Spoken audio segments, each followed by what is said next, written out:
वाक़या। ऊंट का नबी से शिकायत करना तारुफ। ये वाक़या सहीह बुखारी और सहीह मुस्लिम में आया है। इसमें एक ऊंट ने नबी से बात की और अपनी शिकायत बयान की। वाक़या की तफसील। नबी अपने सहाबा के साथ एक बाग में गए। वहां एक ऊंट बंधा हुआ था। जब इस ऊंट ने नबी को देखा तो वो रो पड़ा और करीब आया। नबी उसके पास गए, उसके जिस्म पर हाथ फेरा तो वो पुरस्कून हो गया। ऊंट की शिकायत नबी ने पूछा, ये ऊंट किसका है? एक नौजवान आया और कहा, या रसूलुल्लाह, ये मेरा है।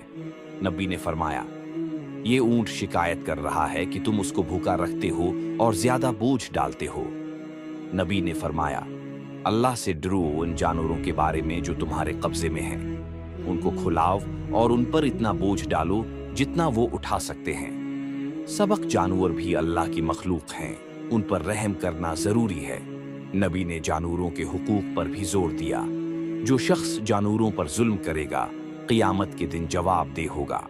अगर हदीस की बातें आपको अच्छी लगती हैं, चैनल को सब्सक्राइब, लाइक करें, शेयर भी करें ताकि आपको भी सवाब मिले।